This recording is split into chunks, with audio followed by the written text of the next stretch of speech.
Everybody asking how we doing, say we good.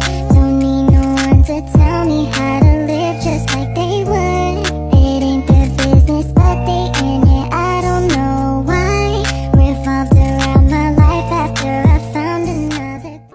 Assalamualaikum warahmatullahi wabarakatuh. Halo semuanya, perkenalkan saya Rosanael Afisya dengan NIM C1C02353. Nah, di sini saya akan membahas mengenai materi PPH Pasal 21 penghitungan mengenai penghasilan karyawati, pindah tugas, dan upah. Sama-sama kita ketahui, karyawan atau karyawati adalah orang yang bekerja di suatu perusahaan atau lembaga dan digaji dengan uang, atau dapat juga diartikan sebagai orang yang bertugas sebagai pekerja pada suatu perusahaan atau lembaga untuk melakukan operasional tempat kerjanya dengan balas jasa berupa uang. Nah, selanjutnya yaitu penghitungan akhir PPH Pasal 21 pada formulir 1721A-1 bagi karyawan atau karyawati yang baru mulai bekerja pada pertengahan tahun didasarkan atas penghasilan sebenarnya yang diterima dalam tahun takwim yang bersangkutan atau tidak bersangkutan, atau yang tidak disetahunkan maksudnya. Nah, mengingat penghasilan neto yang diketahui oleh pemberi kerja untuk seluruh tahun pajak yang bersangkutan adalah jumlah penghasilan neto mulai saat yang bersangkutan bekerja sampai dengan akhir tahun.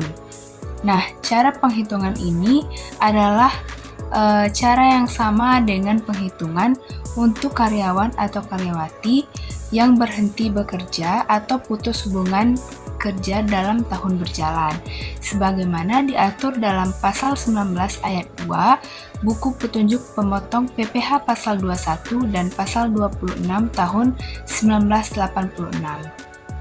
Selanjutnya yaitu pindah tugas. Agus seorang karyawan lajang yang bekerja di Pertambangan Batubara PT Bara Cahaya di Banjarmasin. Nah, Agus menerima gaji 10 juta per bulan dan diwajibkan untuk membayar iuran pensiun sebesar 250.000. Pada bulan Juli, Agus pindah kerja ke PT Sentosa Abadi di Tarakan dengan gaji 12 juta per bulan. Berapakah PPH Pasal 21 yang harus dipotong di perusahaan baru? Teman-teman bisa jawab dan chat di kolom komentar ya. Nah, selanjutnya yaitu upah. Penghitungan upah untuk pajak penghasilan Pasal 21 di Indonesia melibatkan beberapa langkah dan komponen. Pajak penghasilan Pasal 21 adalah pajak yang dikenakan atas penghasilan yang diterima oleh individu, terutama pegawai atau karyawan. Nah, berikut adalah langkah umum dalam penghitungan pajak. Yang pertama, hitung penghasilan bruto, yang artinya penghasilan bruto adalah total penghasilan yang diterima oleh karyawan sebelum dikurangi potong-potongan tertentu. Ini termasuk gaji pokok, tunjangan, bonus, dan penghasilan lain yang bersifat tetap maupun tidak tetap. Yang kedua, kurangkan penghasilan kena pajak, yang artinya penghasilan bruto dikurangi dengan potongan-potongan yang diperbolehkan. Dan yang selanjutnya yaitu hitung penghasilan kena pajak. Artinya penghasilan kena pajak adalah penghasilan bruto yang sudah dikurangi dengan potongan-potongan di atas. Nah, langkah selanjutnya yaitu terapkan tarif pajak. Artinya pajak penghasilan Pasal 21 dihitung berdasarkan tarif progresif yang berlaku sesuai dengan ketentuan pajak yang berlaku. Selanjutnya, hitung pajak terutang. Artinya, setelah mengetahui penghasilan kena pajak dan tarif pajak yang berlaku, hitung pajak terutang dengan mengalihkan penghasilan kena pajak dengan tarif pajak yang sesuai.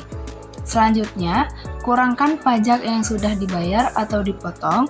Dan yang terakhir, laporan dan pembayaran pajak. Nah, jadi kesimpulannya yaitu pajak penghasilan Pasal 21 merupakan pajak yang dilewatkan terhadap wajib pajak orang pribadi dalam negeri atas penghasilan yang terkait dengan pekerjaan, jasa, atau kegiatan. Nah, penghasilan yang dimaksud meliputi upah, gaji, honorarium, tunjangan, dan pembayaran lain dengan nama dan dalam bentuk apapun. Apabila penghasilan tersebut yang menerima adalah wajib pajak luar negeri, maka diatur dalam Pasal 26 Undang-Undang PPH yang selanjutnya disebut PPH Pasal 26. Pembayaran PPh ini dilakukan dalam tahun berjalan melalui pemotongan oleh pihak-pihak tertentu.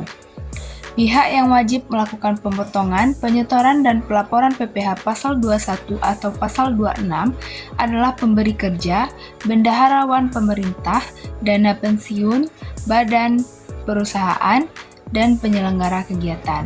Jumlah pajak yang telah dipotong dan disetorkan dengan benar oleh pemberi kerja dan pemotong lainnya dapat digunakan oleh wajib pajak untuk dijadikan kredit pajak atas PPh yang terutang pada akhir tahun.